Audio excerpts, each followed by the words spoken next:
বাবা হারা একমাত্র অসুস্থ মায়ের চা বিক্রেতা ছেলের অসহায়ত্বের গল্পটা শুনুন। বসেন ভাই, চা দিতেছি।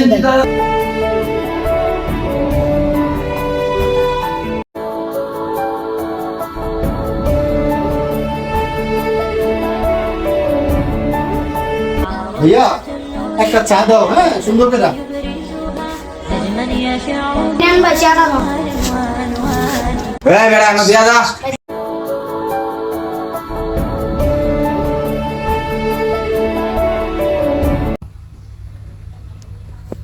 কি চা বানাইছো? চিনি মিনি কি সুইদাস নাই? আমি ঠিক মতোই চাটা বানাইছি ভাই। বেটা এই চা খাওয়ান যায়, কি চা বানাইছো? ভাই দেন চা ভাই, আরেকটা বানাই দিতেছি ভাই। দোকানের ছেলেটাকে দেখতে এমনিতেই অসহায় লাগছে, এই লোকটি চা ফেলে দিয়ে এই জিনিসটা কি ভালো করলো? এই চিনি বানিয়ে একটা চা দে তো। ছেলেটা ছোট বলে সবাই এমন খারাপ ব্যবহার করবে? কি রে এখনো চাটা দাস না? আহারে মানুষ, এই ছেলেটার সাথে কি ব্যবহার করছি আমরা? ওই ভালো করে একটা চা দে।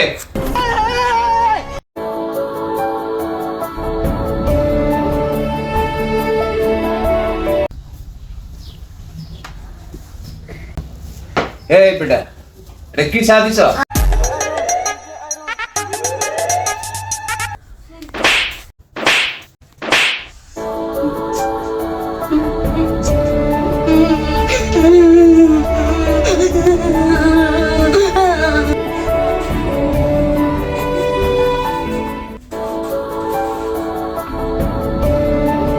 এরকম একটা অসহায় ছেলেটাকে মারা কি ঠিক হয়েছে সেটা আপনারা কমেন্টসে বলে যাবেন। আমাদের সমাজে কিন্তু এরকম অহরহ ঘটনা কিন্তু ঘটছেই, সেটা আমাদের চারপাশে সব জায়গায় দেখা যায়। উনি চাটের দেয় ভাই, এই দোকানটা চালে ভাই, বাপ ভাই ভাই, একটা 5 বছরের ভাই বোন আছে ভাই, আর মা অসুস্থ ভাই, এই পেটটা দিতে পারি করি তোমার বাবা নাই? না ভাই। জিদ্দের মাথায় রাগের মাথায় কাজটা কি ঠিক করলাম? ভাই আজকে তো হ্যাঁ মাইরা দিলেন, ঠিক আছে? হ্যাঁ তো আপনার পোলার বয়সী, দেখেন আপনি ছেলেটার চেহারা। ইস রে কি করলাম এটা। মাসুম বাচ্চাটা শুনছেনই তো, বাবার সাথে বাবা নাই, বাবা মারা গেছে, আর হ্যাঁ একমাত্র মা আছে অসুস্থ, একটা ছোট বোন আছে, এই বোনটারে মাটারে নিয়ে সংসারটা চালাইতে হয় এই দোকানটা দিয়া। তাও আপনি এই ছেলেটারে মারলেন, কোনোভাবেই ঠিক হয় নাই। আজকে 5 টাকার চায়ের লেগে সারা লাগে এরকম করলেন, এই 5 টাকার চা বিক্রি করার পরে 1 টাকা লাভ হইব, ওই 1 টাকা এরকম জোগাইতে জোগাইতে তার সংসারটা চলে। কি লেগে হেরে মারলেন? এই যে ভাই তুমি।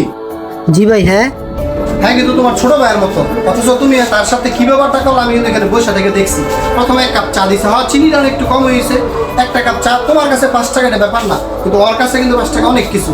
তাই যদি 2টা কাপ চা তুমি যদি এভাবে নিয়ে আর যদি 5 টাকা দেওয়ার লাভ থাকবো, আর চালানটা হচ্ছে তো চলে দেবো, তাহলে হ্যাঁ বাসায় আর মারে বইনেরে কিভাবে খাওয়াইবো, কিভাবে সংসারটা চালাইবো? কথাগুলো তো আমি একবারও ভালো করে চিন্তা করি নাই। তোমার সাথে হইতো, অথবা তোমার ছোট ভাইয়ের সাথে হইতো, অথবা তোমার সন্তানের সাথে হইতো, তখন তোমার কেমন লাগতো তুমি একটু ভাবো তো। আসলে তো অহংকার আর টাকার চিন্তা ভাবনায় আমাদের মন মানসিকতাটা কত খারাপ হয়ে গেছে, এই ছেলেটার সাথে কত খারাপ ব্যবহার করলাম। আপনাদের চারিপাশে এমন অহরহ সন্তান আছে, তাদের দিকে একটু খেয়াল রাখবেন, তাদের সাথে খারাপ ব্যবহার না করে একটু ভালো ব্যবহার করবেন। ভিডিওটি শেয়ার করবেন আর এই পেজটি ফলো দিয়ে পাশে থাকবেন।